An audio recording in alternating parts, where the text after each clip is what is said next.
क्योंकि सबसे पहले तो आप लोगों को ये बता दूं कि सतगुरु रामपाल जी की संगत में पिछले 10 वर्षों से 2 पार्ट हो चुके हैं।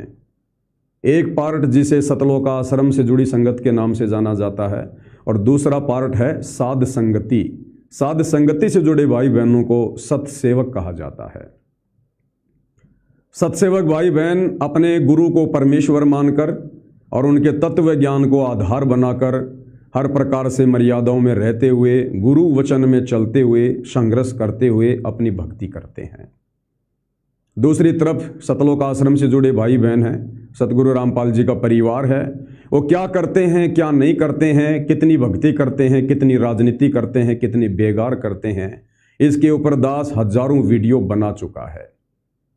तो परमेश्वर दास को बार बार प्रेरित करके कुछ विषयों के ऊपर इसलिए वीडियो बनाते हैं कि भाई और बहनों, इन सतलोक आश्रमों से जुड़े भाई बहनों का भविष्य, इनका आध्यात्मिक भविष्य आज वर्तमान 2026 में भी पूर्णतया अंधकार में है। अंधकार में ये भले काल प्रेरणा से उन भाई बहनों को नहीं पता है, लेकिन सतगुरु रामपाल जी परमेश्वर जो अंतर्यामी हैं, जानी जान है, उनको पता है।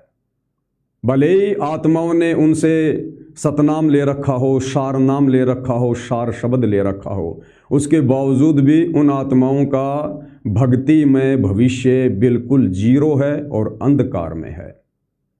ये वीडियो मैं किसी के प्रति राग द्वेष में आकर नहीं बना रहा हूँ, क्योंकि सतगुरुदेव भगवान ने हमें वो अमर तत्व ज्ञान दे दिया है। उसके बाद 21 ब्रह्मांड में किसी भी प्राणी के प्रति राग द्वेष करना शेष नहीं रह जाता है, क्योंकि सब यहाँ पर अपना अपना कर्म भोग रहे होते हैं और उन्हें और अधिक दुखी करना, परेशान करना, ये सतगुरु की मर्यादाओं में नहीं है।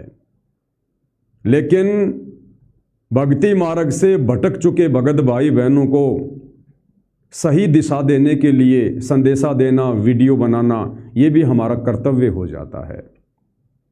और जो भाई बहन सतलोक आश्रमों से जुड़े हैं, जिनकी बुद्धि काल ने बिल्कुल ऑफ कर रखी है, ऑफ, भले उन्होंने सार नाम सार शब्द ले रखा है, भले वो सतलोक आश्रम धनाना में जाकर सतगुरु रामपाल जी से आशीर्वाद लेकर आ रहे हैं और सतगुरु रामपाल जी उन्हें आशीर्वाद भी दे रहे हैं कि बेटा बहुत अच्छी भक्ति कर रहा है, बहुत बढ़िया, आते रहो जाते रहो। उसके बावजूद भी तत्व ज्ञान की दृष्टि से उन आत्माओं का भविष्य अंधकार में है। अंधकार में कब तक? जब तक आप सतगुरु रामपाल जी के यथार्थ 13वें मिशन साध संगति से ज्ञान को आधार बनाकर नहीं जुड़ जाते हो। ये परम सत्य मान लेना। ये अब चाहे तुम गधे पे बैठ के सवारी करो, तुम्हारा सतगुरु तुम्हें आशीर्वाद ही देगा कि बेटा बहुत बढ़िया कर रहा है, तू तो एरोप्लेन पे बैठा है। अब तुम्हें इसी प्रकार का आशीर्वाद मिलेगा, क्योंकि 10 अप्रैल 2026 जिस दिन सतगुरु रामपाल जी हिसार जेल से बाहर आए थे, वो अंतिम दिन था भगत समाज की परीक्षा का, जो 11 साल तक उन्होंने हिसार जेल में बैठकर भगत समाज की छटनी की है। उनकी गैर हाजिरी में किन लोगों ने क्या क्या बीज बोया है, क्या क्या उन्होंने भक्ति मार्ग पर किया है, सत्य के साथ वो कितना चले, झूठ के सहारे कितना चले, ये भली बात ही अंतर्यामी सतगुरु ने हिसार जेल से देख लिया है और बिल्कुल छटनी करके वो बाहर आए हैं। अब भी सतगुरु की कोशिश है कि जब तक उनके पावन चरण कमल इस धरती पर हैं, तब तक यदि कोई आत्मा अभी भी अपने बुद्धि विवेक का इस्तेमाल करके इस ज्ञान को आधार बनाकर और सतगुरु की मर्यादाओं में रहकर साध संगति से जुड़कर भक्ति करके अपनी आत्मा के कल्याण के मार्ग को प्रशस्त कर ले, अन्यथा यहाँ पर धक्के धक्के मिलेंगे, धक्के धक्के। तो भाई और बहनों, जैसा कि इन दिनों सोशल मीडिया पर सतगुरु रामपाल जी की संगत में एक बहुत ही गहरा विषय चला हुआ है, चारों तरफ एक ही चर्चा है कि यदि सतगुरु रामपाल जी के रहते सहते भगत आत्माओं ने पूर्ण मोक्ष प्राप्त करना है, सतलोक जाना है, तो पति और पत्नी के संबंधों को भाई बहन के संबंधों में तब्दील करना पड़ेगा। जब तक आप भाई बहन के संबंध में नहीं आओगे, आप सतलोक की प्राप्ति नहीं कर सकते, भले आपने सार नाम सार शब्द ही क्यों ना ले रखा है, भले आप सतगुरु रामपाल जी के परिवार के सदस्य ही क्यों ना है। आप सतलोक प्राप्ति नहीं कर सकते। और अब हिसार जेल से बाहर आने के बाद जिन जिन आत्माओं ने रमेणी की है, यदि वो आत्माएं अभी भी इस ज्ञान को आधार बनाकर और संकल्प लेकर, और जो पति पत्नी का रिश्ता है यदि उसको भाई बहन के रिश्ते में तब्दील नहीं किया, तो उन आत्माओं का भी मोक्ष नहीं है। ये बातें भाई और बहनों सुनने में थोड़ा अजीब लग रही होंगी, और ये अजीब उन्हीं को लगेंगी जिन्होंने केवल दिन रात सतगुरु रामपाल जी का प्रचार किया है, जिन्होंने दिन रात सतगुरु रामपाल जी के द्वारा लिखी पुस्तकों का प्रचार किया है, लेकिन उन नादानों ने उन पुस्तकों को कभी ढंग से पढ़ा नहीं है। उन सत्संगों के निष्कर्ष तक वो कभी पहुंचे नहीं हैं। ये उन्हीं को अटपटा लगेगा। अन्यथा जो बातें मैं पवन दास आप जियों को लाइव में कह रहा हूं, ये सारी बातें सतगुरु रामपाल जी ने अपने सत्संगों में, अपनी पुस्तकों में क्लियर कर रखी है। और दूसरा, सतगुरु रामपाल जी की संगत में आज वर्तमान 2026 तक 90% वो भाई बहन जो शादीशुदा हैं वो आज भी दुराचारी हैं, व्यभिचारी हैं। भले ही उनको सार नाम मिल गया हो, भले ही उनको सार शब्द मिल गया हो, अभी भी वो मोक्ष के अधिकारी नहीं हैं। अभी भी वो दुराचार कर रहे हैं, व्यभिचार कर रहे हैं, गंदा और घटिया वो कर्म कर रहे हैं, जिस कर्म को करने के चलते परमेश्वर भगत से प्रसन्न नहीं बल्कि नाराज होता है। भाई और बहनों, ये सूक्ष्म वेद की बातें हैं, ये अध्यात्म की बिल्कुल टॉप मोस्ट लेवल की बातें हैं। ये बातें गुरु को मानुष मानने वाले भक्तों को समझ में नहीं आने वाली हैं, उनके कानों के ऊपर से निकल जाएंगी। जिस प्रकार भाई और बहनों पूज्य गुरुदेव भगवान ने हमें श्री देवी भागवत मध्य पुराण से बताया कि ब्रह्मा विष्णु महेश के माता पिता भी हैं, और ब्रह्मा विष्णु महेश का जन्म होता है और ये समर्थ नहीं है। यानी गुरुदेव ने हमें श्री देवी पुराण से बिल्कुल क्लियर करके बताया, तीसरे स्कंद पेज नंबर 123 से, कि ब्रह्मा विष्णु महेश नाशवान है, ब्रह्मा विष्णु महेश का जन्म होता है और ये मरते हैं, और इनके माता पिता भी हैं। दुर्गा इनकी माँ है और काल इनका पिता है।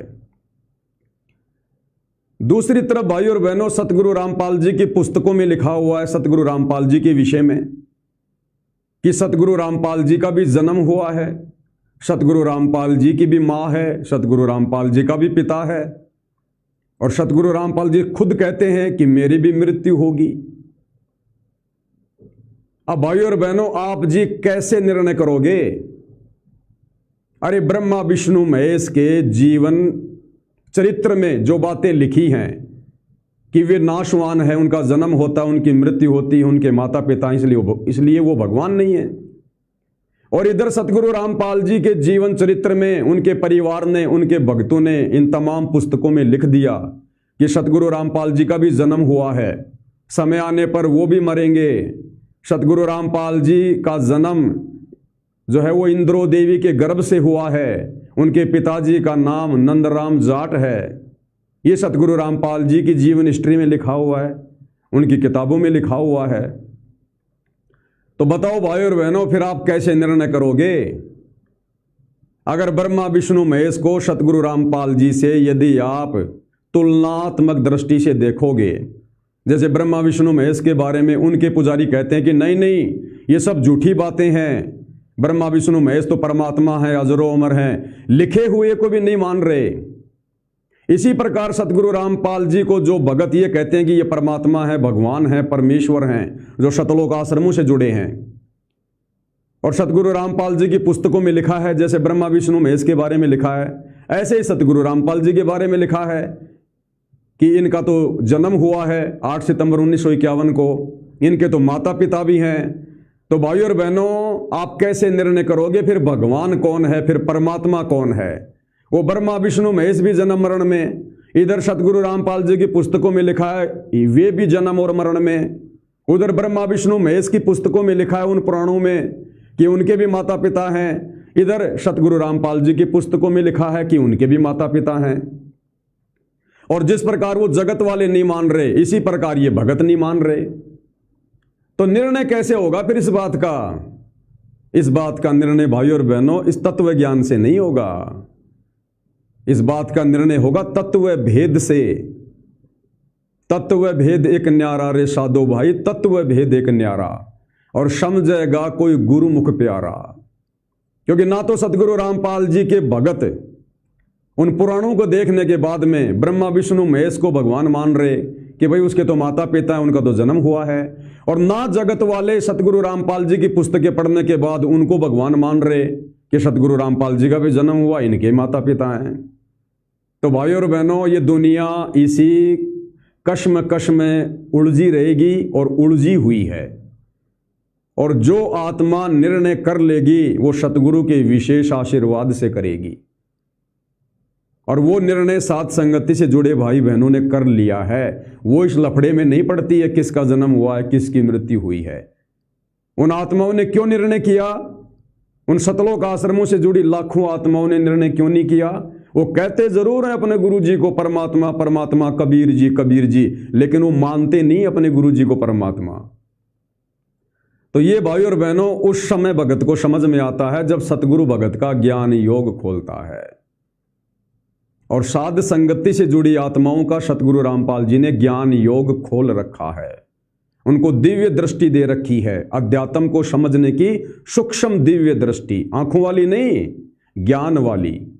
इसलिए कहते हैं तत्व भेद एक न्यारा रे साधो भाई, तत्व भेद एक न्यारा, और समझेगा कोई गुरुमुख प्यारा। गुरुमुख प्यारा, गुरुमुख कौन होगा? जो अपने गुरु से ही प्रेम करेगा, गुरु के अलावा किसी और में परमात्मा नहीं देखेगा, किसी और में भगवान नहीं देखेगा। उसी आत्मा पर परमात्मा दया करते हैं ज्ञान योग खोलने की।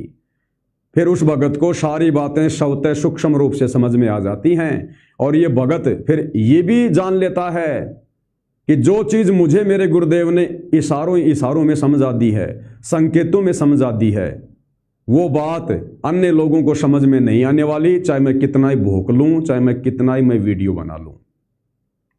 तो इसी प्रकार भाई और बहनों, जो ये पवन दास गुरुदेव भगवान के विशेष आशीर्वाद से उनके तत्व भेद के ऊपर वीडियो बनाता है, तो ये तत्व भेद वाले वीडियो सतलोक आश्रमों से जुड़े गुरु को मानुष मानने वाले भाई बहनों को समझ में नहीं आते, क्योंकि उनका ज्ञान योग गुरुदेव ने नहीं खोल रखा है, उनको दिव्य दृष्टि प्राप्त नहीं है। उनको केवल अभी तक तत्व ज्ञान हुआ है।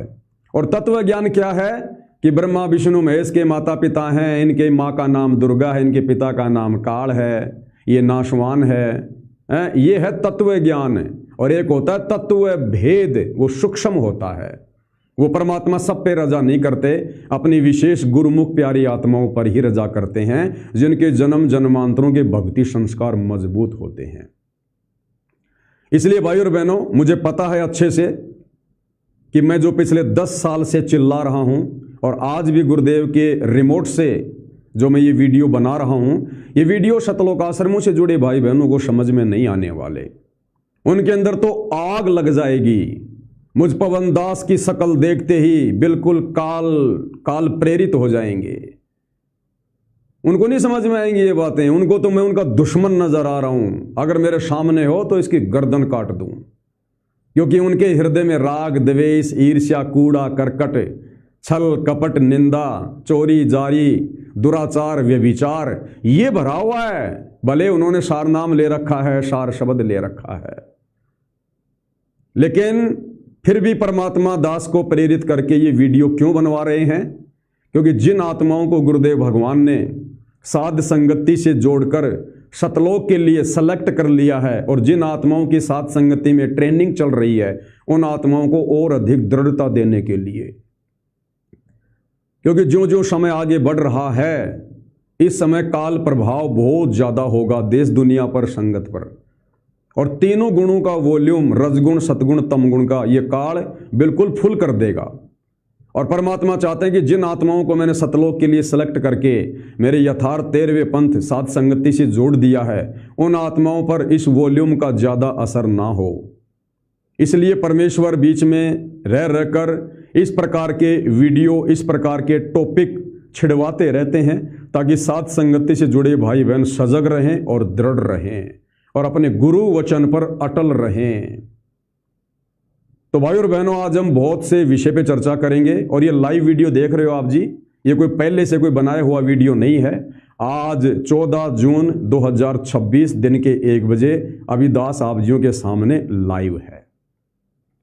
जो भी बात हम करते हैं बिल्कुल लाइव में करते हैं, क्योंकि हम जो भी कुछ बोलते हैं अपने गुरुदेव भगवान की सत प्रेरणा से बोलते हैं। हमारी अपनी उसमें कोई प्लानिंग नहीं होती है। तो परमात्मा जो बुलवाएगा फिर सत्य ही बुलवाएगा और वो बोलने में फिर भगत को कोई डर, कोई हिचक नहीं होती है। तो भाई और बहनों, अब हम आगे बढ़ते हैं। यहां पर आप जी स्क्रीन पर देख रहे हो क्या लिखा हुआ है, मेरी संगत में अभी भी 2026 तक 90% स्त्री पुरुष पूरी तरह से दुराचार व व्यभिचार में लिप्त हैं। सतगुरु रामपाल जी की शतलोक आश्रमों से जुड़ी हुई 90% संगत, जिसको प्रथम नाम, सार नाम, शतनाम, सार शब्द जो भी कुछ मिला हुआ है, वो संगत अभी भी दुराचार में लिप्त है, अभी भी व्यभिचार में लिप्त है। और ये बात मैं पवन दास नहीं कह रहा, मैं अपनी मर्जी से कुछ नहीं बोलता, ध्यान रखना। ना 10 साल में मैंने कभी बोला है, मैं वही बोलता हूं जो मेरे गुरुदेव भगवान ने बोल रखा है या अपनी पुस्तकों में लिख रखा है। तो आज सतगुरु रामपाल जी के द्वारा लिखी गई पुस्तकों से आपको प्रमाणित करूंगा, साबित करूंगा। जिन पुस्तकों को यह संगत दिन रात बांटती रहती है, उन्हीं पुस्तकों में सतगुरु रामपाल जी ने कह रखा है कि अभी भी 2026 तक ये संगत पूरी तरह से दुराचार और व्यभिचार में लिप्त है। ये भक्ति के निकट भी नहीं है, मोक्ष और शतलोक तो बहुत दूर की बात है। तो इस विषय पर भी हम चर्चा जरूर करेंगे।